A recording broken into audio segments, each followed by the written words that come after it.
మనకు బాగా కావాల్సిన మనిషి తప్పు చేస్తే మనం ఏమంటాం? అయ్యో తెలియక చేశాడులే అని సరిపెట్టుకుంటాం.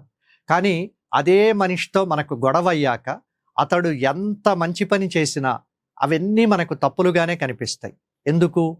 మనుషుల మధ్య బంధం బాగున్నప్పుడు లోపాలు కనిపించవు.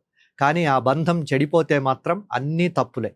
బద్దెన చెప్పిన ఈ సైకాలజీ, ఆ అద్భుతమైన పద్యం ఇప్పుడు విందాం. కూరిమిగల దినములలో నేరములెన్నడును కలుగనేరవు, మరి ఆ కూరిమి విరసంబైనను నేరములే తోచుచుండు నిక్కము సుమతి. కూరిమి అంటే స్నేహం లేదా ప్రేమ.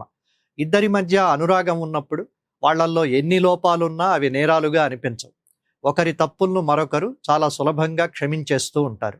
కానీ విరసంబైనను అంటే ఆ ప్రేమ కాస్త విద్వేషంగా మారినప్పుడు మాత్రం ఎదుటివారు చేసే చిన్న చిన్న పనులు కూడా పెద్ద పెద్ద తప్పులుగా నేరాలుగానే కనిపిస్తాయి. ఇది లోకరీతి అని కవి చెబుతున్నాడు. ఈ పద్యం మన నిత్య జీవితానికి ఒక గొప్ప పాఠం. బంధాలు, వివాదాలు. ఈ రోజుల్లో పెళ్ళిళ్ళు, స్నేహాలు చాలా తొందరగా విడిపోతున్నాయి. కలిసి ఉన్నప్పుడు దేవుళ్లలా కనిపించిన మనుషులు విడిపోయాక రాక్షసుల్లా ఎందుకు కనిపిస్తారు అంటే అక్కడ వ్యక్తి ఏమీ మారలేదు, మనం చూసే దృష్టి మారింది. Office politics.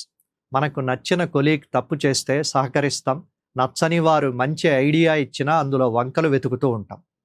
ఇక సోషల్ మీడియా. మనం అభిమానించే నాయకుడు లేదా సెలబ్రిటీ ఏం చేసినా సమర్థిస్తాం, కానీ గిట్టని వాళ్ళు ఏం చేసినా విమర్శిస్తాం. అంటే తప్పు ఎదుటివారిలో లేదు, మన మనసులో ఉన్న ప్రేమ లేదా ద్వేషంలోనే ఉంది. ఒకరిని విమర్శించే ముందు మనలో ఉన్న విరసాన్ని పక్కన పెట్టి ఆలోచించడం నేటి అవసరం. బంధాలు విడిపోయాక ఎదుటివారిని తప్పుబట్టడం కంటే కలిసి ఉన్నప్పుడు ఆ కూరిమిని, ప్రేమను కాపాడుకోవడం చాలా అవసరం.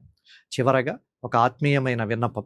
ధాత్రి టీవీ వీడియోలను లక్షలాది మంది ఆదరిస్తున్నందుకు మీ అందరికీ పేరు పేరున కృతజ్ఞతలు.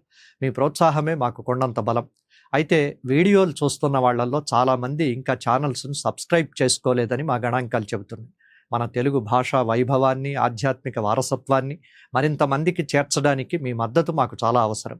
దయచేసి వెంటనే ధాత్రి టీవీని సబ్స్క్రైబ్ చేసుకోండి, మరో 10 మందితో చేయించండి. మరో అద్భుతమైన పద్యంతో మళ్ళీ కలుద్దాం. అంతవరకు సెలవు. నమస్కారం.